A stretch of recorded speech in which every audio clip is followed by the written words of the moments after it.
네, 우리 지난 시간에 여기 얘기는 했었는데 한 번만 더 간단히 리뷰를 하고 다음 얘기로 넘어가 보려고 합니다. 이 픽스드 옥사이드 차지는 옥사이드 내부에 있는 여러 가지 차지, 총 네 가지 있다라고 했었죠. 그 중에 하나입니다. 여기에 지금 표현되어 있는 이 그림은 이제 공부를 하다 보면 헷갈려 하고 질문이 자연스럽게 나올 텐데요. 원래 우리가 배웠던 아이디어란 모스 캐패시터, 이 경우에는 no charge in oxide입니다. 이게 기본이었습니다. 그래서 아이디얼하다라고 한 겁니다. 이 경우에는 플랫밴드 전압은 phi ms입니다. 메탈과 반도체 이람수의 차이로 정의할 수 있습니다. 실제 이렇게 됐을 때 에너지 밴 다이어그램을 그리면 메탈도 빳빳하고요. 반도체도 플랫하게 빳빳하게 펴집니다. 그런 상황을 여기에 그림으로 잘 표현했습니다. 근데 왜 여기 이 슬라이드에서는 옥사이드가 이게 왜 이게 아니에요? 왜 이렇게 기울어져 있어요? 그게 여기서 다루고자 하는 얘기입니다. 노 차지가 아니라 실제 리얼한 모스 캡의 경우에는 아이디얼에서 모스로 넘어오면 네, 여기에 옥사이드가 차지 있어요. 인 옥사이드. 그걸 여기에 보통은 픽스드 옥사이드 차지의 물리적인 근원을 살펴보면 플러스 전하를 띤 입자들이 어, OS 계면 근처 요 방향이 X 방향이잖아요. 요 근처에 많이 있어요. 물론 요 위에도 있어요. 근데 이런 극히 드물고요. 계면에 많이 붙어 있어요. 그래서 우리 배웠잖아요. 에너지 밴 다이어그램에 내려가는 게 양의 전압을 뜻한다고요. 양의 전하가 붙어 있으니까 옥사이드가 이렇게 평평한 게 아니라 밑으로 쭉 내려가 있는 이런 그림의 모양이 나온 겁니다. 그럼 그 기울어진 정도라는 건 결국은 전압의 변화잖아요. Y축, 전압의 변화. 근데 이게 지금 캡이잖아요. 캡. 캡의 전압의 변화는 전하량에 비례하겠죠. 그리고 그 상수가 Q는 CV입니다. 고로 이 V에 대해서 정리하면 캡을 나누면 되죠. C분의 Q로 요 전압 차이, 요 델타 V는 C분의 Q 형태로 쓸 수 있습니다. 근데 이게 왜 전압차가 생겼죠? 픽스드 옥사이드 차지 때문에. 그럼 요 Q는 Q 뭐라고? 픽스드 옥사이드 QF로 쓴 겁니다. 그리고 이 모스 캡에서 이 경우에 캐파시턴스 값은 뭐예요? 하면 옥사이드에서부터 캡이 나오니 C악스로 바꿔 쓴 겁니다. 그러면 C악스분의 QF죠. 이제 해야 할 일은 부호입니다. 여기서 Q, 단위 전하량 Q가 붙은 거는 요 Y축에 에너지가 일렉트론 볼트니까요. 볼트가 아니잖아요. 볼트를 일렉트론 볼트로 바꿔야 에너지 레벨이 나오니까 여기 Q를 하나 더 곱해서 B는 볼트고 Q를 해서 QV 일렉트론 볼트로 바꾼 겁니다. 벤 다이그램에 명확히 그리기 위해서 됐고 요만큼의 차이, 델타 V가 차이 난 거는 픽스드 차지 때문이고 그 사이에 캡은 옥사이드 캡이니까 씨약 쓰고 부호는 마이너스를 붙인 이유가 OS 계면으로 플러스 전하가 붙어서 내려앉았잖아요. 근데 왜 마이너스입니까? 항상 모스 캡의 기준은 반도체 쪽을 기준 전압을 잡고 여기 게이트 전압이 어떻게 변화하느냐입니다. 여기에 플러스 차지를 가했기 때문에 플랫밴드 전압에 어떤 영향이 주어졌느냐인데요. 당연히 여기서 이제 그러면 이 색깔을 바꾸죠.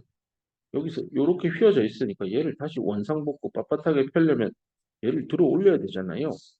들어 올리려면 게이트 쪽에서는 이쪽 OS 계면이 들어 올라가죠. MO 계면은 들어 내려가야 될 거예요. 플러스인가? 헷갈릴 거예요. 나도 예전에 공부하면서 많이 헷갈렸는데요. 이렇게 따지세요. 원래라는 아이디어란 모스 캐패시티 플랫밴드 전압 이렇게 정의돼요. 근데 픽스 전압이 지금 이게 양수로 들어와 있거든요. 양이 들어와서 원래 평평하지 않았던 걸 평평하게 펴준 거예요. 원래 이랬단 말이에요. 이렇게 생긴 거를 여기에 플랫밴드 전압을 음이죠. 이게 P타입 기판이면 반도체가 또 평평하게 펴준 거예요. 근데 피다 보니까 피고 난 다음에 옥사이드에 차지가 있어서 지금 요만큼 추가적인 성분으로 붙은 거예요. 근데 QF가 양이란 말이에요. 근데 양이 여기 오른쪽에 붙어 있잖아요. 오른쪽에 붙어 있는데 얘를 다시 털어내야 되잖아요. 그래야 평평해지죠. 털어내려면 게이트 쪽에서 바라보면 돼요. 게이트 쪽에 마이너스를 가야 이게 다 사라질 거예요. 그래서 마이너스만큼 보정을 해준다라고 보면 되겠습니다. 이렇게 항상 이런 것들을 이런 플랫밴드 전압을 정의 내릴 때요. 나중에 문턱 전압도 영향을 받겠죠. VT 또는 VTH를 쓰는데 이런 것들 다 정의 내릴 때 이 부호가 잘 이해가 안 되면요. 게이트 단에서 바라볼 때 어떤 변화가 생겼지를 살펴보면 원위치, 원상복귀, 아이디어란 방향으로 복귀시키려면 얘는 뭐 어떤 영향이지? 이런 관점에서 설명하면 쉽게 식들이 다 이해가 될 겁니다. 삐에레도 그렇게 저자도 다 서술하고 있습니다. 자, 지난 시간에 했던 얘기 잠깐 리뷰를 했고요. 이제 그 다음 얘기로 넘어갑시다. 우리가 지금 모스 캐패시터에서 게이트의 전압을 해서 캐패시터가 어떻게 될까를 살펴보고 있습니다. 그 중에서 이 CV 곡선을 결국에는 측정을 하겠죠. CV 메저먼트를 한번 측정할 겁니다. 딱 한 번 측정해서 뭐 공학을 하면 뭐 이 모스캔만 그렇겠습니까? 뭐 어떤 거든 제품을 만들어서 측정 한 번만 해서 분량을 다 잡아내면 그 사람은 나중에 어마어마하게 승진도 하고 보상도 많이 받을 것 같습니다. 마찬가지로 MOS 구조를 가지고 있는 전자소자에서 이 MOS 구조의 CV 곡선을 딱 한 번 찍어서 얼마의 정보를 얻어낼 수 있을까? 꽤나 많은 much information, 정말 많은 정보를 추출해낼 수 있습니다. 뭐 어떤 정보인데요?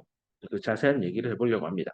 먼저 이렇다라고 가정합시다. 우리가 알고 있기를 게이트 전극에 사용되는 물질은 이미 앞에서 공부한 대로 P타입 기판의 경우에 메탈 영역은 폴리실리콘이고 N형으로 진하게 도핑한다라고 해서 거의 메탈릭스럽게 만든다고 했습니다. 이 경우에 그 폴리실리콘 N형으로 썼다라고 일단 가정을 하고요. 그때 메탈 물질이 가지는 이람수는 이거는 실리콘의 어피니티 값을 알면 이 나스에서 이 C까지가 실리콘의 어피니티니까 그걸 가지고 이람수를 찾아낸 겁니다. 두 번째는 MOS 구조에서 옥사이드 쪽인데 옥사이드는 뭐 최근에는 헤프니아 많이 쓰고 있습니다. 다음 교과목에서 더 자세히 강의를 할 기회가 있을 거고 4학년에 올라오면 메모리 소자의 이해, 시스템 반도체 소자의 이해 뭐 이런 과목들 그 비메모리 소자의 이해라고 잘못 만들어져서 내가 나중에 기회 되면 바꿀 겁니다. 교과목명을. 어쨌건 메모리 소자, 메모리 아닌 소자 수업을 4학년 때 들으면 좀 더 이게 더 이상 안 쓰구나 SiO2는 지금은 일단 공부를 하니까요 SiO2라고 합시다. 요거의 유전 상수값이 여기 렐러티브의 줄임말이에요.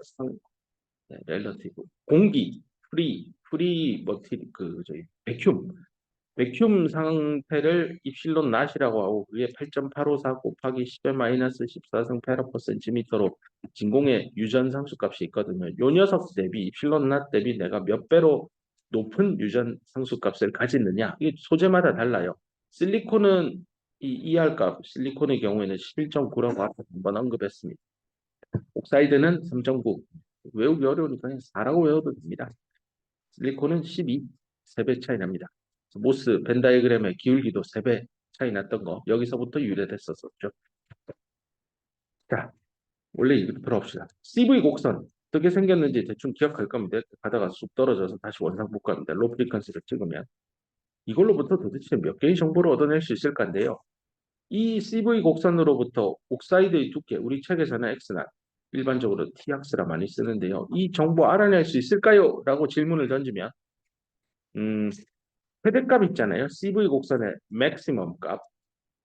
그게 C악스였었어요.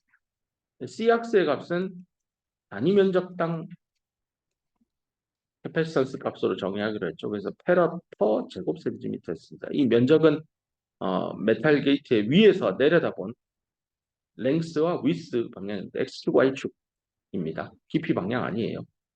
그 면적입니다. 또 지난번에 강조를 했었습니다. 단위 면적당 옥사이드 캐패시턴스 값이 결국 CV 곡선에서 측정한 값의 최대치입니다. 이때 이 Cmax의 중요성은 그러면 이게 CV인데 실제 찍으면 이렇게 나올 거거든요. 그럼 여기서 이게 맥스일까요? 이게 맥스일까요? 근데 보통은 이쪽이 좀 낮아요. 이것도 뒤에 강의에서 설명할 겁니다. 게이트 디플리션 이펙트라고 폴리실리콘을 지금 게이트 물질로 쓰고 있잖아요. 이렇게 그렇다라고 서포즈 가정했잖아요. 실리콘은 실리콘이에요. 메탈이 아니에요. 퍼펙트 메탈일 수가 없습니다. 그래서 MOS 구조가 아니라 엄밀히는 SOS 구조인데 S가 진하게 된 이런 구조일 뿐입니다. 이상적인 메타를 써서 만든 게 아니기 때문에 뭔가 CV 곡선에 문제가 생길 겁니다. 우리가 배운 이상적인 CV 곡선이 이 S 플러스 OS 구조에서 안 나온다는 얘기입니다. 근데 실제 이상적인 MOS 구조의 CV에 가장 근접하도록 S 플러스 OS를 찍는다면 게이트 전압을 인버전 모드, 어큐뮬레이션 모드 어디로 갈 건데 정답은 어큐뮬레이션 모드입니다. 그래서 어큐뮬레이션 모드에 동작하도록 하고 Cmax를 찍으면 거의 백발백중 C악스가 나옵니다. 요 특정한 값으로부터 그죠? C악스는 두께분의 입실론 SiO2니까 네, 측정해낼 수 있습니다. 이때 중요한 거는 내가 측정한 Cmax 값이 1제곱센티미터로 노멀라이제이션 데이터 값을 환산해야 될 겁니다.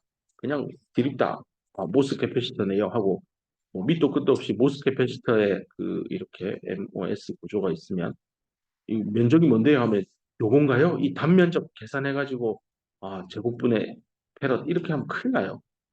다시 강조하지만 위에서 내려다본 요 면적입니다. 요 길이, 요 길이를 LW를 알아서 LW분의 C max 이게 뭐 measured 측정한 값이라고 해서 이렇게 노멀라이제이션을 해야 됩니다. 그래야 페러퍼 제곱센티미터의 값으로 나옵니다. 이걸 보통 미싱을 많이 합니다. 단업에 가도 그래요. 처음에 신입사원 가서 일할 때 보면 측정했어요. 이거 가지고 C악스 값이 얼만데요 물어보면 C악스 값이요 10에 마이너스 16씩 나오는데요. 세상에 너 그걸 어떻게 찍었어? 우리 측정 장비의 레졸루션은 그 정도 안 나오고 데이터 그렇게 나오던데요. 장비 탓하죠. 남 탓을 하기 시작합니다. 장비 탓, 남 탓. 내 제일 싫어하는 엔지니어입니다. 제발 이런 것 좀 버리라. 네가 찍은 데이터에 네 스스로의 영혼을 불어넣어서 데이터를 만들어야지. 그냥 나오던데요. 그러면 왜 공학을 공부해요? 전문계 고등학교 나와서 그냥 장비만 잘 다루어서 특정하는 엔지니어로 입사해서 일하면 될 텐데. 내가 찍는 데이터를 항상 영혼을 불어넣어서 지나치게 정성을 다하라는 그 뜻입니다. 잊지 말길 바랍니다. 정말 우리 학과 학생들에게 강조하고 싶어서 재차 얘기합니다.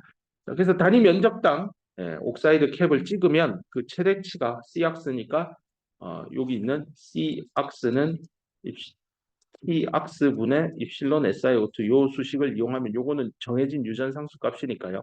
있잖아요. 3.9에다가 여기 8.854 대입하라는 겁니다. 단위 조심하세요. 저는 페러퍼 센티미터인데 다른 일반 물리학 책들 보면 마이너스 12승 나올 거예요. 미터예요, 미터 단위가. 센치냐 미터냐 잘 기억하길 바랍니다.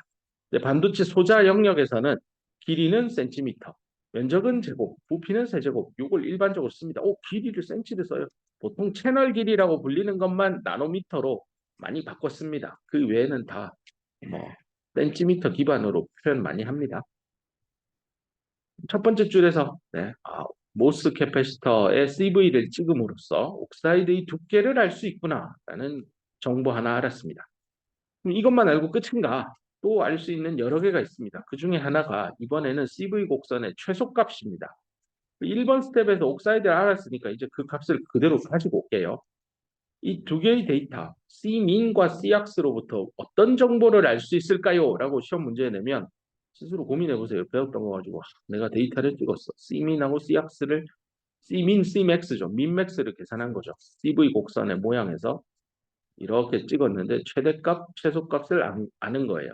이로부터 모스 캐패시터 내부에 어떤 정보를 또 알 수 있을까인데요. 시간을 주고 고민해 보라고 하면 좋겠습니다만 여기 답이 있습니다. 반도체 기판의 농도입니다. 즉 MOS 구조에서 반도체 S 이 녀석의 도핑의 농도를 알 수 있습니다. 이거 어떻게 알아내는데요? 인데요. C민의 정체가 C악스랑 C뎁의 직렬 연결이죠. 그래서 병렬 연결처럼 뒤집어서 더하고 다시 뒤집어야 되죠. 캡이니까. 근데 이거는 값을 내가 알죠. 이거는 논 아는 값이고요. 얘는 사실은 생각해 보면 C뎁을 어떻게 구하지? 디플리션 영역에서부터 오는 캡이니까 W 뎁분의 입실론 실리콘이죠. 얘는 11.9에다가 아까 말한 진공의 유전 상수값 입실론 낫을 곱하면 아는 상수값이에요. W 뎁 이거 루트 어쩌고 저쩌고에 거기에 도핑 농도 들어 있습니다. 이건 앞에 수식을 참고해서 가지고 오세요. 그러면 이거는 내가 측정, 매저해서 아는 값이고 이건 논 아는 값이고 CX도 1번 스텝에서 여기 위에 있는 스텝에서 아는 값이고 2번 스텝에 이 C뎁은 뭔지 모르지만 수식을 풀어보면 NA가 들어있습니다. 그래서 이거를 뭔가 이터레이션, 반복을 좀 계산을 하면 충분히 답을 찾아낼 수 있겠구나 하고 알 수 있습니다. 계산하면 풀 수 있는 문제입니다. 뒤에 예제 문제나 세계 연습 문제도 꽤 있습니다. 한번 연습해 보길 바랍니다. 세 번째입니다. 이제. 두 번째 스텝에서 요 반도체 우리는 P타입으로 많이 공부했으니까요. NA 값을 압니다. 그리고 첫 번째 스텝에서 옥사이드 캡도 압니다. 이거 두 개를 활용하면 뭘 계산할 수 있을까를 또 곰곰이 생각하면 물론 시간을 주고 고민해보라고 하고 싶지만 했다고 치면 얘를 알 수 있습니다. 플랫밴드 전압, 즉 게이트 전압이 플랫밴드 전압일 때 얻어지는 C는 C 플랫밴드라고 쓰기로 했는데 얘를 안다라는 거는 이게 C 악사고요. C 드바이하고 직렬 연결된 케이스입니다. 얘를 구할 수 있습니다. 얘를 아니까 얘도 아니까 C 디바이를 나중에 알아낼 수 있습니다. C 디바이를 알면 여기에 도핑 농도가 또 들어 있습니다. 이 디바이 랭스의 이퀘이션을 앞에서 찾아보면 농도가 또 나옵니다. 두 번째 스텝에서 구했잖아요. 맞아요. 구한 거 여기 대입해서 써도 되고 거꾸로 세 번째 스텝에 있는 값을 가지고 두 번째 게 잘 나왔는지 확인해도 될 겁니다. 이런 것들을 소프트웨어로 이제 잘 짜두면 프로그램을 잘 짜두면 CV 데이터만 딱 인풋 파일로 넣어주면 주주죽 하고 답이 바로 계산되겠죠. 일을 잘하는 엔지니어는 이런 것들을 보통 엑셀이나 점프라고 하는 엑셀보다 더 강력한 스프레드시트 프로그램에 이런 걸 비주얼 베이직 애플리케이션 툴을 이용해서 짜두면 나중에 방학 때 시간이 되면 엑셀의 고급 기능 중에 이렇게 버튼을 만들 수 있어요. 이게. 여기에 extract라고 딱 텍스트 입혀서 해서 마우스 갖다 대고 꾹 누르면은 여기 셀에 입력된 데이터가 쭉 연산이 되어서 옆에 답이 나오고 그래프도 자동으로 짜자작 그려줄 수 있습니다. 이 비주얼 베이직은 그래서 배워두면 정말 좋습니다. 좋은 게 어, 웹에서 올라오는 인풋 파일만 텍스트 파일로 받아가지고요. .txt로 받아서 엑셀에 입력해서 버튼 딱 누르면 이게 데이터가 몇 개 안 되면 누르는 즉시 답이 나오지만 데이터가 한 100만 개 정도 되잖아요. 누르면 노트북이 뻗을 겁니다. 뱅글뱅글뱅글 돌아가는 신호가 한참 나오다가 답이 툭 나옵니다. 한 시간, 두 시간 돌려야 됩니다. 데이터 양이 어마어마하다는 거죠. 이거를 손으로 점프 들고 계산하는 엔지니어는 두 시간을 일해도 답이 안 나올 거예요. 근데 이런 걸 잘 쓸 줄 아는 엔지니어는 딱 눌러놓고 밥 먹고 커피 한 잔 먹고 돌아오면 그래프까지 다 그려져서 걔를 심지어 PPT 파일로 연동시키면 자동으로 보고 자료까지 만들어집니다. 만들어진 걸 이메일 자동 발송 기능을 이용하면 상무님께 네, 오후 4시까지 하겠습니다 하고 딱 데이터 올라오는 거 측정실에 전화해서 언제까지 줘요? 주세요 하면 이메일 딱 지정해서 들어오는 파일만 딱 대입하면 자동으로 따다다다 하고 자기는 4시간 동안 놀다 와도 됩니다. 굉장히 일을 스마트하게 잘하시는 분이죠. 물론 이런 분은 4시간 동안 놀지 못할 겁니다. 계속 딴 일이 쏟아질 겁니다. 잘하는 사람에게 일이 또 가더라고요. 근데 이 시간 동안 자기 개발 일을 할 수 있는 거예요. 회사 업무를 하면서도. 근데 일을 잘 못하는 엔지니어는 이 파일 안 줘요? 전화해서 주세요 하고 1시에 받으면 이거 이제 한자 가지고 계속 클릭하면서 데이터 정리해요. 그럼 그림 그린다고 1시간, 데이터 정리한다고 1시간, 이메일 어디로 보내야지 하고 뭐 찾고 뭐 전화하고 2, 30분 일 다 했다. 진 다 빠졌다. 오늘 일 끝. 누가 나중에 회사에서 더 성공할지 말하지 않아도 아마 할 겁니다. 일을 스마트하게 하는 것들을 찾아보세요. 그럼 이거 VBA 배우려면 시간 많이 들잖아요. 그래서 자기에게 투자하라는 얘기입니다. 이게 하나의 대표적인 예라서 좀 시간을 들여서 설명했습니다. 자, 여기까지 했고, 그 다음에 네 번째 스텝입니다. 요거는요, 이 CVG를 이렇게 커브를 측정을 하고 나면 여기 플랫밴드 값을 읽어냈잖아요. 요 세 번째 스텝에서 CFB를 찾은 거예요. 캘큘레이트 한 거예요. 그죠? 왜냐하면 CFB는 아까 말한 대로 C악스와 C 드바이고 C악스는 위에서 이미 측정해서 아는 거고 C 드바이는 이 계산하려면 드바이 랭스를 알아야 되고 얘 알려면 도핑의 농도를 알면 연산해서 계산이 돼요. 그렇게 해서 CFB가 얼마인지 찾았어요. 그러면 다시 CV 곡선으로 돌아가서 고값에서 만나는 지점 찾으면 내려 끄면 이게 바로 플랫밴드 전압입니다. 이 얘기죠. C가 C 플랫밴드 가질 때 CV 곡선의 X축의 값 VG 값은 무엇이다? 플랫밴드 전압입니다. 그래서 측정된 겁니다. 이거는 제가 콤마 찍고 MEAS를 쓸게요. measured 된 측정된 플랫밴드 전압입니다. 이거가 실제로 파이 MS랑 같을까요? 라고 물으면 아무래도 실험에 오차도 있고 하니까 다르겠죠. 맞아요. 다를 겁니다. 근데 그 실험의 오차를 다 퍼펙트하게 제어한다고 해도 실제 다릅니다. 왜 다를까? 그게 오늘 잠깐 리뷰했던 이 모스 캡 내부에 옥사이드 안에 있는 픽스드 차지 때문일 거라고 가정할 수 있을 겁니다. 그래서 여기 나오죠. phi m 플러스 진하게 도핑했으니까 EC하고 프레미 레벨이 붙어 있을 거야라고 해도 틀리지 않습니다. 이 값은 거의 정확한 값입니다. 반도체도 위에서 측정된 이 매저한 값이잖아요. 이것도 거의 정확할 겁니다. 옥사이드도 측정한 거에서부터 Cmax에서부터 얻었으니까 얘도 측정된 값이에요. 측정. 얘도 측정. 그러면 나머지 하나의 범위는 내가 측정한 값으로부터 분명히 플랫밴드 전압은 phi m과 phi s의 차이일 줄 알았는데 요거 다 측정한 거죠. phi m 얘는 사실 뭐 측정이라기보다 너무 이론에 맞는 값이고 충분히 진하게 도핑만 하면 오류가 없을 겁니다. phi s는 내가 어디 갔습니까? 여기 위에 있는 2번 단계 억셉터의 측정 농도를 통해서 충분히 계산할 수 있죠. 그리고 플랫밴드 전압도 네 번째 스텝에서 측정을 통해서 얻은 겁니다. 이 세 개의 항을 측정된 데이터를 놓고 왼쪽은 가운 파이 m 빼기 파이 s 연산해 보면 안 맞아요. 그럼 그 오류가 뭘까? 의 가정으로 픽스 차지가 있을 거다라고 가정하고 이 QF 값을 찾으면 됩니다. 어떻게 찾을까? We can determine QF라고 되어 있는데 어떻게 찾느냐가 그 상세 과정이 여기 나옵니다. 이것도요. T악스 값입니다. 옥사이드의 두께를 10나노를 가지는 모스 캡 1번을 설계를 한 겁니다. 보통 이런 거를 산업에서는 더트라고 합니다. 이게 뭐냐면 디바이스 언더 테스트입니다. 그걸 쳤다면 DUT 더트 1번, 얘는 더트 2번, 더트 3번입니다. 이게 뭐 웨이퍼에 더트 1로 설계된 즉 옥사이드 두께가 10나노인 거뭐 하나만 만들진 않습니다. 네, 수십억 개씩 만들 수도 있습니다. 많이만 잡아 넣으면. 데이터 양이야 웨이퍼 1번에 이게 웨이퍼 1번에 더트 1번일 수도 있고 웨이퍼 2번에 더트 2번일 수도 있고 더트 동일한 건데 많이 만들 수 있겠죠. 1-1, 1-2 뭐 이렇게 해서 1, 2, 1, 3, 1, 4 뭐 시리얼 넘버 부여하면 됩니다.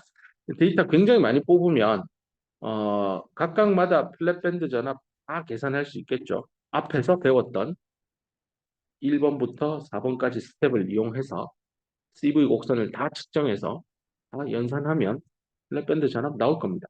보통은 데이터를 여기 하나만 찍지 않고요. 이거는 이제 책에서 이해를 돕기 위해서 데이터를 하나만 찍었는데 실제로는 데이터가 이렇게 3포를 가집니다. 이거를 박스 앤 휘스커 플랫이라고 하는데요. 박스 앤 휘스커 플랫이라고 하는데요. 이게 뭐냐면 박스니까 네모와 박스죠. 휘스커는 수염이죠. 이 박스에 수염이 이렇게 길쭉하게 달려 있을 겁니다. 보통은 여기 가운데는 잘 안 그려서요. 이렇게 그립니다. 이런 형태로 해서 데이터를 표현하는데요. 내가 쓴 걸 좀 여기다 한번 해볼게요. 여기다 합시다. 20나노짜리에. 이렇게 그리고 박스에 이렇게 선을 하나 긋습니다. 이게 이제 미디움 값입니다. 중간값. 미디움. 중간값은 수강생이 100명인 강의에서 50번째 있는 학생의 점수를 의미하고요. 평균값은 이 전체 학생을 성적을 매겨서 더한 다음에 100으로 나눈 값이죠. 평균하고 중간은 다른 개념이에요. 이 중간값을 여기 보통 표현합니다. 그래서 이 박스 안에 중간값이 위에 있기도 하고요. 박스 안에 밑에 있기도 합니다. 이게 의미하는 바가 이 데이터의 분포가 중간값이 요게 평균이거든요. 평균. 에버리지 값 대비 위냐 아래냐를 표현하는 방식입니다. 그 다음에 이렇게 끝에 수염의 끝자락이 있잖아요. 이게 맥스 민 값입니다. 민맥스고요. 경우에 따라 맥스가 굉장히 꼬리를 길게 뽑는 경우들도 있습니다. 이렇게. 민은 아주 짧게 들어오고요. 그럼 이때 박스의 끝과 끝은 뭐냐? 이게 이제 Q3, Q1 값이라고 하는데 이게 쿼타일이라고 표현하는데 4등분한 겁니다. 데이터를 1등부터 100등이 있으면 25등까지 데이터, 25에서 50등 데이터, 50등에서 75등, 75에서 100등 이렇게 해서 Q1, Q2, Q3, Q4로 나눕니다. 그렇게 했을 때 Q1의 끝과 Q3의 끝을 데이터 값을 표현한 겁니다. 그러니까 이게 25등이고 75등이에요. 그렇게 해서 박스를 그려줍니다. 그리고 중간 값은 25하고 75의 50등의 값인데 경우에 따라 평균보다 낮을 수도 있고, 그죠? 여기 낮은 경우 높을 수도 있습니다. 그다음에 이거는 1등이죠. 얘는 꼴찌입니다. 그래서 1등하고 75, 1등이 거의 25겠다. 등수를 하자면 25등이 75등. 이렇게 했을 때 요 간극이 멀잖아요. 그러면 이 1등은 진짜 공부를 잘하는 겁니다. 근데 성적을 뽑아봤더니 이렇게 끝과 끝이 바짝 붙어 있으면 오밀조밀 잘 모였습니다. 내가 원하는 성적의 분표입니다. 시험을 딱 쳤는데 진짜 1등하고 꼴찌하고 이렇게 철썩 달라붙어 있으면 전원 다 A뿔 줘도 마음이 편할 것 같습니다. 시험 쳤는데 중간값도 밑에 있고요. 평균보다 1등은 저 위에 있어요. 꼴찌 저 밑에 더 있어요. 이러면 이제 우는 겁니다. 그런 일 안 생기게 해주세요.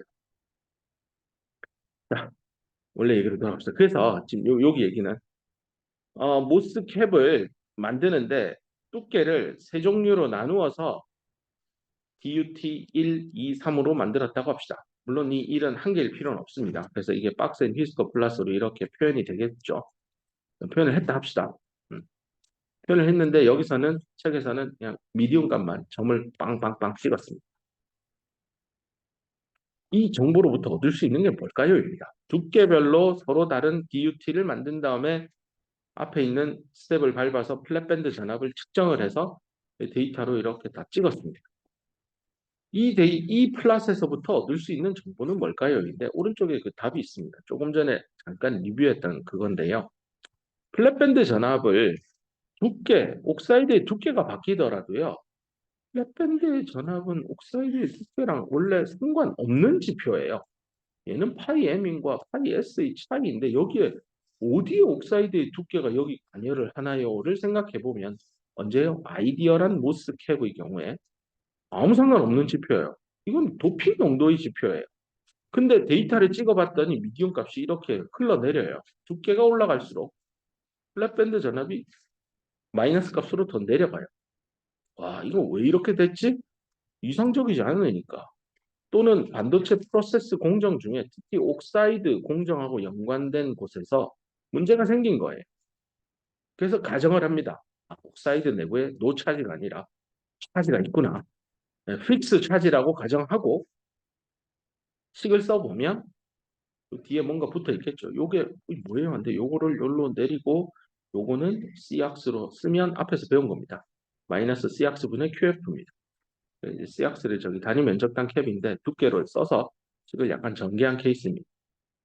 자, 1호부터 이제 알았어요. 요거가 독립 변수죠. 내가 분명히 모스캡을 만들 때 서로 다른 세 개의 두께를 가지고 옥시데이션 공정이라고 하는데 산화 공정을 써서 실리콘을 갉아 먹으면서요. SiO2를 길러내는 방식입니다. 이거는 디파지션 공정이라고 불리는 증착 공정하고 완전 달라요. 증착 공정은 그냥 위에다가 이불 덮듯이 덮는 거고 얘는 실리콘을 갉아 먹으면서 원하는 다이렉트릭 물질인 SiO2를 길러내는 그로스하는 방식입니다. 어찌됐건 이 길러냈어요. X낫이라고 하는 옥사이드 두께를 10나노, 20나노, 30나노 다르게 길러서 세 개의 DUT에 대해서 측정을 했더니 플랫밴드는 아이디얼 모스캡이었으면 이렇게 되는 게 맞는데 이 내려앉았어요. 이 기울기로부터 슬롭, 기울기로부터 얘를 뽑아내는 기술입니다. 눈에 보일 겁니다. 플랫밴드 전압인데 파이 ms 빼기 이거죠. 이렇게 됩니다. 그래서 요 데이터 3개 찍어가지고요. 슬롭 찾아서 요게 X축이죠. Y축은 얘잖아요. Y는 something 더하기 something X에서부터 기울기 QF, 기울기 요 슬롭에서부터 알 수 있습니다. 만약에 어, 2023년 12월 5일 날 생산한 웨이퍼하고 2022년 작년에 12월 5일 날 생산한 거 데이터 읽어와가지고 기울기를 했는데 기울기가 바뀌었다. 생산에 문제가 생긴 거. 이런 것들을 어떻게 잘 퀄리티 있게 관리할 거냐. 품질이죠, 품질. 품질팀에서 이런 것들 끊임없이 모니터링 하는데 최근에 화두가 되는 AI 기술을 써서 이런 것들을 인간은 자야 되잖아요, 밤에. 물론 3교대 근무하는 거 알고 있을 겁니다. A, B, C조로 나누어서 엔지니어도 첫 입사한 2년 동안은 3교대 근무를 의무화합니다. 그래서 밤에도 야간에 출근해서 공장 돌아가는 것도 보고 할 겁니다. 근데 이런 걸 보면서 힘들잖아요. 그래서 AI 기술을 도입해서 가우스랩스라고요. SK 하이닉스 자회사입니다. 가우스랩스 우리 김영한 UC 샌디에고 교수님인데 여기 CEO로 들어와서 지금 학교 휴직하고 여기 와서 전업으로 일하고 계십니다. 이 김영한 CEO가 잘 꾸려가지고 산업 그 시설에서 나오고 있는 데이터를 AI 기술을 써서 예측하는 겁니다. 너네 앞으로 요 새로운 장비 도입해서 이렇게 하면 생산성이 얼마 올라갈 거야 하고 심지어 예측까지 해내는 어마어마한 회사로 성장할 겁니다. 요거 잘 성장하면 반도체에 그치지 않고 자동차 조립 라인, 뭐 조선소, 철강, 포스코 뭐 온갖 곳에 다 활용 가능한 어마어마한 회사로 성장합니다. 이러면 이제 또 다른 비즈니스 모델이 하나 나올 겁니다. 이건 진짜 반도체 팹의 월간 데이터 생산량이 15페타바이트 정도 나오거든요. 이 정도 되는 데이터를 어디 가서 구하려고 해도 못 구해요. 근데 이런 빅데이터를 이용해서 AI 기술을 써서 하는데 이런 데이터 기술이야 뭐 식은 죽 먹기죠. 이건 뭐 이미 알려진 정형화된 식이 있으니까 찾아내는데요. AI의 장점은 이런 식 몰라도요. 이 데이터만 잔뜩 주면 AI가 알아서 그 관계를 만들어내서 예측하는 기법이죠. 수학적으로 이해가 안 되더라도 데이터적으로 이렇습니다 하고 예측하고 그래 맞네 해볼까 했더니 진짜 맞아요. 그런 학문 영역이죠. 딴 얘기 너무 많이 하는 것 같습니다. 그만하고 원래 얘기로 돌아옵시다. 그래서 CV 곡선을 서로 다른 두께를 가지고 있는 여러 개의 캐패시터들을 만들어서 하나, 둘, 세 개의 경우에는 뭐 네 개 만들어도 됩니다만 보통 최소한 세 개는 만들어야 뭔가 추세선을 의미 있게 통계적으로 유의미하게 그을 수 있습니다. 그리고 나서 여기 플랫밴드 전압과 두께에 대한 함수로 이렇게 Y축, X축 이렇게 데이터 넣고 슬롭을 이용해서 옥사이드 내부에 고정되어 있는 전하량을 추출해내는 방식입니다. 이게 거의 무시 가능하게 공정 기술이 잘 발전되면 이 그래프 역시 평평하게 잘 나왔을 겁니다만 잘 못 만들면 그래프에 기울기가 생기기 시작할 겁니다. 이런 것만 전문적으로 연구하는 학문 분야를 디바이스 캐릭터라이제이션을 한다라고 합니다. 디바이스를 캐릭터라이제이션 하기 위해서 어떻게 식을 세우고 어떤 측정을 해야 되고 어떤 소자를 만들어야 되고 이런 걸 물리학에 기반해서 이런 이케이션을 도출하는 연구들도 많습니다. 픽스드 옥사이드 차지에 대해서 쭉 지금 하나의 예를 들어서 설명하고 있는데 우리가 앞선 강의에서요. 이 모스 캡 내부에 특히 이 옥사이드 내부에 픽스드 차지만 있다라고 안 했습니다. 제가 설명을. 몇 개 더 있죠. 더하기 세 종류가 더 있었습니다. 그 세 종류 중에 첫 번째 그 알카리 메탈 계열들이 반도체 공정에 사용하게 되면 메탈 영역 안에 들어와서 제가 말하는 메탈은 모스 구조의 여기 게이트 영역을 말합니다. 이 내부에 알카리 메탈 이온들이 들어오기 시작하면 얘네들은 메탈 안에서 굉장히 드리프트 그러니까 외부 전기장만 있으면 왔다 갔다 할 만큼 충분히 모빌리티가 좋아요. 그래서 그런 놈이 만약에 여기 박혀 있다라고 하면 MOS 캐패시터의 CV 곡선은 과연 어떻게 될까라는 얘기입니다.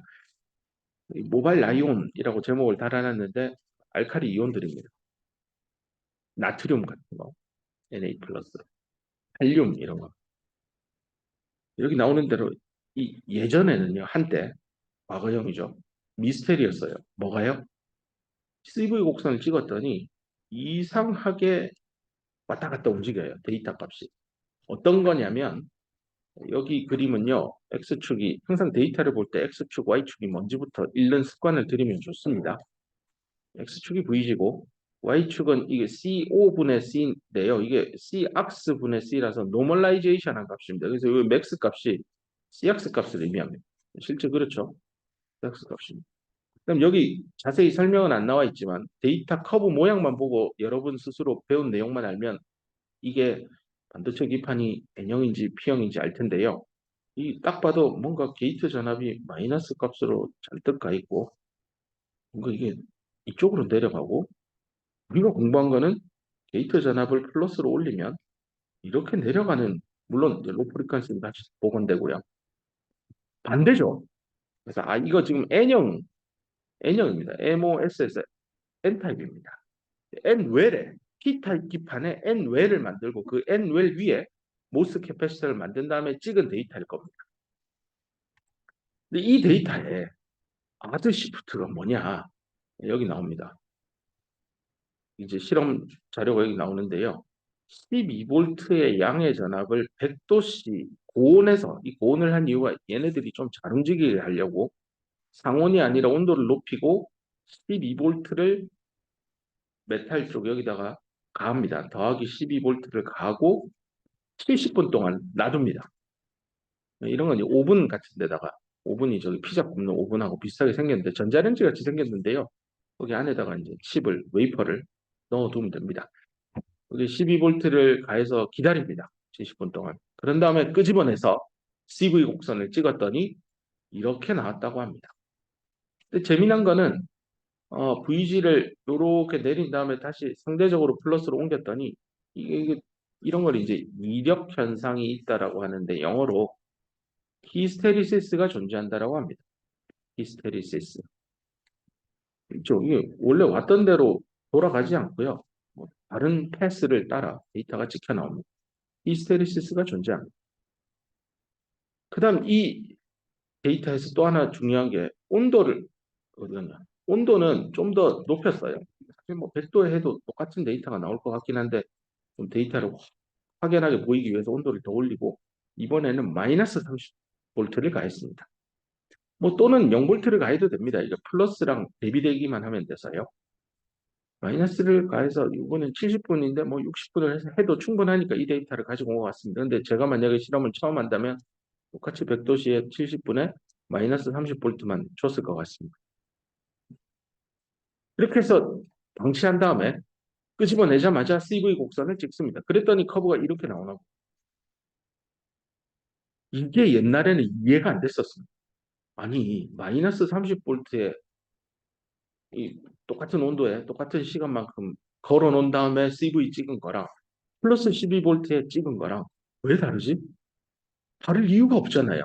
우리가 배운 아이디어란 모스 캐패시터 이론과 심지어 픽스드 옥사이드 차지가 없다. 뭐 모든 이거는 픽스드 옥사이드 차지로 설명이 안 되는 현상이 픽스드 옥사이드 차지가 있다 한들 이렇게 갔던 커브가 갑자기 온도 마이너스 가해서 이렇게 나왔다고요? 왜요? 픽스드 옥사이드로 차지로 설명이 안 됐었어요. 그래서 한때 이게 이해가 안 됐었습니다. 그래서 once a mystery였습니다. 근데 이게 이제 정체가 밝혀졌습니다.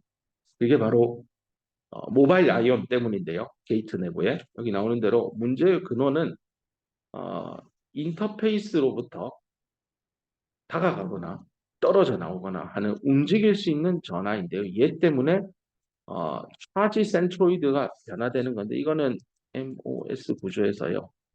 X축 놓고 이쪽을 전화 밀도라고 놓으면 이렇게 붙어 있을 거잖아요. 요게 이제 차지의 센트로이드 가운데 붙어 있는데 얘는 이놈이 플러스 120V 가한 거랑 마이너스 30V 가한 거랑 시간을 동할 때 이 센트로이드가 안으로 들어갔다가 밖으로 나왔다가 합니다. 왜 이렇지? 이제 여러 사람들이 연구한 결과 끝에 모바일 아이온이다. 근데 처음에는 모바일 아이온이 저기 어떻게 들어가 쓰질 않는데 말이 안 되잖아 하고 뭐 옥신각신 했었어요. 그래서 그러면 이게 내부에 있는 게이트 내부에 있는 움직일 수 있는 이온 때문에라면 그게 만약에 플러스 이온을 띈 녀석이면 지금은 알려져 있지만 플러스 이온을 띈 녀석이면 마이너스 30V를 가한다는 건 어떤 의미냐면 MOS 구조에서 여기에 마이너스 30V를 가했으니 여기 있던 플러스 전환 전부 다 위로 가요. 여기에 다 박혀요. 그 말은 MO 계면에 특별한 전하를 띈 게 없습니다.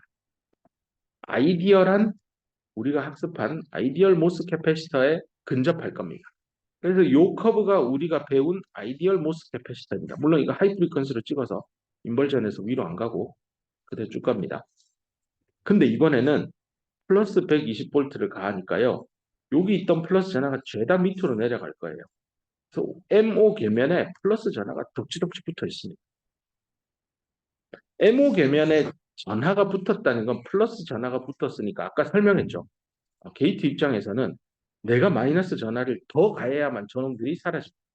그래서 좀 더 마이너스 방향으로 쫙 뭔가가 이동하는데 그 기준점을 플랫밴드 전압이라고 봤고요. 여기서는 플랫밴드 전압이 이렇게 이동해서 마이너스 79V나 와야 된다라는 얘기입니다. 옛날에는 옥사이드 두께가 두꺼워서 이 전압 스케일이 수십 볼트였습니다. 요즘은 이렇게 높지는 않고요. 자, 그러면 이 플랫밴드 전압의 변화, 그러니까 마이너스 30을 가하고 플러스 12를 가해서 충분히 모바일 이온들이 메탈 게이트 기준으로 업과 다운으로 스플릿 되도록 충분한 온도와 충분한 시간을 줘서 이동이 되도록 모바일 이온들이 다 이동해서 메탈 게이트의 업과 다운에 붙었다라고 할 만큼 실험 조건을 가한 겁니다. 이걸 찾는 것도 보통 일이 아니죠. 근데 참 찾아낸 거예요. 하여튼 찾아서 이렇게 실험을 했더니 플랫밴드 전압이 이만큼이나 바뀌네요. 이 전압의 변화는 결국은 뭐지? 라고 하면 모스 캐패시터에서 델타 V는 델타 Q 비례할 거고 그 비례 상수는 캡이죠. 모스 구조에서 지금 플랫밴드 전압을 본 건 어큐뮬레이션 모드고 이걸 한 이유는 왜 플랫밴드 전압을 기준으로 설명할까요? 라고 묻거든. Cdev은 이게 전압에 따라 약간씩 캐패시턴스 값이 바뀌잖아요. 근데 플랫밴드 어큐뮬레이션 모드에 들어가 버리면 백발백중 모든 차징, 디스차징 현상은 옥사이드 기준으로 왼쪽, 오른쪽 이 계면에서 일어납니다. 그래서 주로 사람들이 이런 모바일 이온이나 픽스 차지 영향을 살펴볼 때 플랫밴드 전압이 어떻게 되냐를 많이 봅니다. 그래서 지금 변화된 거 측정됐잖아요. 요만큼 측정된 원인은 모바일 차지다라고 쓴 겁니다. 여기도 이렇게 식으로 표현할 수 있다라는 것까지 설명하겠습니다. 이제 한 가지 더 얘기할 게 여기 남아있긴 한데 너무 오랫동안 설명한 것 같아서 잠깐만 쉬었다가 계속 다음 얘기로 넘어가겠습니다. 조금 잠깐 브레이크 타임을 가졌는데요. 좀 전에 설명한 거에 약간 수정할 사항이 있어서 여기서부터 녹화된 걸 안 듣는 학생은 망할 것 같긴 합니다만 아까 여기 모바일 이온 이 부분 좀 한 번만 간단하게 리뷰를 하겠습니다. 지금 우리 공부하고 있는 게 MOS 캐패시터인데 제가 아까 설명을 이 내부에 K 플러스, Na 플러스와 같은 알카리 메탈 이온이 있다고 했던 것 같더라고요. 망했습니다. 그게 아니고 이게 SiO2고요. 이거는 SiOX쯤 되는 세미 실리콘에서 SiO2가 되어가는 중간 버퍼 레이어쯤 됩니다. 그리고 이 위에 메탈인데 사실 메탈도 아니고 폴리실리콘이죠. 엄밀히는. 요즘 나오는 메탈 게이트 기술은 요 측벽하고 하단부에만 이렇게 실제 메탈을 PIN이라고 하는 걸 씁니다. 나머지 이 빈 공간은 여전히 폴리실리콘 쓰고 있습니다. 그래서 아까 설명할 때 이 부분 정정할게요. 이런 모바일 이온들은 SiO2 안에 있는 겁니다. 여기다가 게이트 전압을 굉장히 똑같은 모스 캐패시터 하나를 여러분이 하나 만들었다고 합시다. 넘버 1번 소자를 만들었어요. 얘를 플러스 120도에 플러스 100도에 70분 동안 플러스 12V를 게이트 전압을 인가한 채 방치하는 겁니다. 그러고 나서 오븐에서 꺼내자마자 CV를 찍은 게 이 그림입니다. 그렇죠? 그 다음 이 오븐에서 꺼낸 다음에 상온으로 식히고 가만히 방치한 다음에 다시 이번에는 마이너스 30V를 게이트 전압에 물리고요. 60분 동안 200도에 놔둡니다. 물론 뭐 시간이 다르고 온도가 다르면 문제되는 거 아닙니까? 억울하면 이렇게 70분 똑같은 거 해도 됩니다. 큰 차이는 안 날 것 같습니다. 마이너스 30V 중요한 포인트거든요. 자, 이렇게 해서 충분히 마이너스를 게이트에다가 가한 다음에 CV를 찍습니다. 그럼 이렇게 나옵니다. 왜 같은 디바이스인데 왜 CV 곡선이 다르죠? 라는 게 예전에는 이해가 안 됐었는데 그 이해가 안 되는 걸 이제 사람들이 풀어봤더니 이런 얘기를 합니다. 옥사이드 내부에 분명히 움직일 수 있는 전하를 띤 입자가 들어있고 정체는 알칼리 메탈 이온이고요. 걔네들이 뭘 바꾸냐면 전하의 그 몰려 있는 곳. 그래서 여기를 예전에 우방량을 X라 잡고 SiO2랑 SiOX 포함해서 이 옥사이드 내부를 X 방향을 잡고 여기에 전하 밀도를 그려보면 옥사이드 내부에 이렇게 전하가 특정 지역에 이렇게 많이 모여 있습니다. 이 지점을 센트로이드라고 하고 이렇게 움직일 수 있다는 뜻입니다. 언제요? 이 차지 덴서티 내부에 모바일 차지 QM이라 쓸게요. 이놈이 많으면 이게 움직인다는 거는 원래 아까 바로 앞에서 배웠던 거는 요 SiOX에 있는 QF 픽스죠. 픽스드라는 말이 의미하듯이 고정돼서 안 움직여요. 만약에 이 전압 밀도가 QF로 다수 구성되어 있었다면 얘는 센트로이드 지점, 중심점은 못 움직여요. 움직인다는 거예요. 움직이면 뭘 설명할 수 있냐면 바로 이 두 개의 커브가 이해가 된다는 겁니다.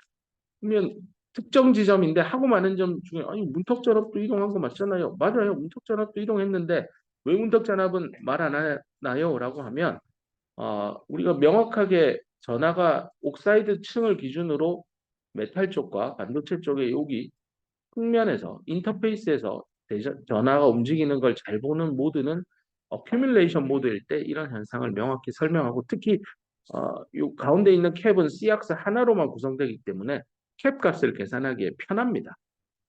그래서 어큐뮬레이션 모드의 끝자락인 플랫밴드 전압이 얼마나 이동했냐를 봤더니 무려 이만큼이나 이동한 겁니다.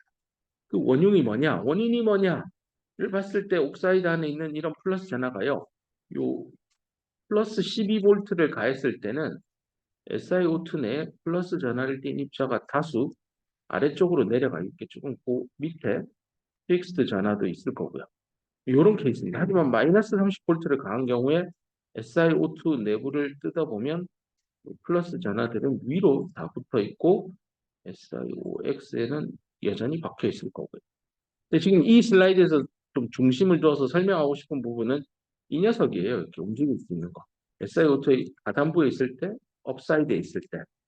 그럴 때 각각의 CV 곡선을 찍으면 이런 놈이 만약에 아예 존재하지 않았으면 이 CV 곡선은 같았겠지만 존재하기 때문에 CV 곡선이 달라지고 그 달라진 정도를 플랫밴드 전압이 얼마나 이동했느냐 여기서부터 여기까지 값으로 설명했고 그 이동한 양은 결국은 내부에 있는 모바일 차지 양에 의해 결판 날 겁니다. 비례할 겁니다. 그 비례하는데 비례상수가 이 어큐뮬레이션 모드에 있으니까 옥사이드 캡의 C악스만 영향을 준다는 겁니다. 이제 좀 클리어해졌을 거라 믿습니다. 이제 여기서 하나 더 설명을 하려고 합니다. 1분 남았네. 봅시다. 끝장은 봅시다. 이게요, 플러스 12를 간 다음에 끄집어내서 이렇게 전압을 올렸다 내렸다 하니까요. 이 이력 현상이 생겨요. 아니, 얘는 또 왜 생기냐? 이걸로부터 아이디어를 얻어서 이렇게 이력 현상이 생기는 거는 내부에 모바일 차지가 있다라는 얘기입니다. 나중에 현업에 가서 일을 하다가 이력 현상이 생기면 내부에 분명히 전하를 띤 입자가 내가 가해준 변이는 얘잖아요. 플러스냐 마이너스냐의 방향으로 전압을 높였다 낮췄다 하는 건데 이력 현상이 생긴 건 전하를 띤 입자가 내부에서 뭔가 움직이고 있다는 증거입니다. 그래서 이 현상으로부터 이렇게 실험을 한 겁니다. 바이어스를 오래 가해서 극단적으로 변화시켰더니 여기서부터 여기까지 바뀌는 이 현상을 찾아낸 겁니다. 그리고 얘를 찾아낼 수 있습니다. 이 이력 현상만 가지고 QM을 찾기는 대단히 어려울 겁니다. 하지만 실험 통제를 해서 플랫밴드 전압의 변화를 크게 유도해냈기 때문에 QM을 클리어하게 캐릭터라이제이션 해낼 수 있었던 겁니다. 오늘은 여기까지인데 원래 이거 인터페이스 트랩까지 하려고 했는데 이제 마지막 남은 트랩인데 얘가 바로 QIT로 표현되는 실리콘 위에 SiOX가 있고 SiO2가 있고 그 위에 뭐 폴리실리콘이지만 메탈 역할을 하는 놈이 올라가죠. 요 바로 계면에 붙은 겁니다. 이 픽스는 요 안에 있는 거고요. 원자 결합이 퍼펙트하지 않아 생긴 거고 요번에는 실리콘 자체가 이게 당연히 밑에 쪽은 공유결합 2개, 좌측 우측도 공유결합 잘 하겠죠. 문제는 요 실리콘 원자의 윗방향에는 결합을 완성할 이 본드가 존재하지 않잖아요. 그래서 한 개 혼자 있는 요 놈을 댕글링 본드라고 예전에 설명했습니다. 요 댕글링 본드에 전자가 트래핑 되거나 홀이 트래핑 되기도 합니다. 이로 인해서 CV를 찍어보면 이 댕글링 본드를 없애는 공정 기술이 H2 어닐링 기술인데요. 노 H2 어닐링을 했더니 그러면 이게 댕글링 본드 있는 거고요. H2 어닐링 한 거는 댕글링 본드가 아예 없어진 건 아니고 거의 사라진 겁니다. 그럴 때 CV를 찍었더니 그림의 모양이 비포 애프터 이렇게 바뀝니다. 어닐링 하기 전, 후. 느낌이 오죠. 이 기울기, 슬로피, 기울기를 가진 CV 곡선이 결국은 뭘 찾아내는 힌트, 인터페이스 트랩에 있는 전하량을 찾아냅니다. 그걸 벤 다이어그램으로 그린 게 오른쪽에 있는데요. 시간 관계상 한번 시간이 되면 좀 읽어보고 오길 바랍니다. 다음 시간에 목요일 날 완성을 다 하도록 하겠습니다. 그러고 나면 네, 하여튼 끝까지 가보겠습니다. 다음 시간에 여기서부터 시작하겠습니다. 고생했습니다.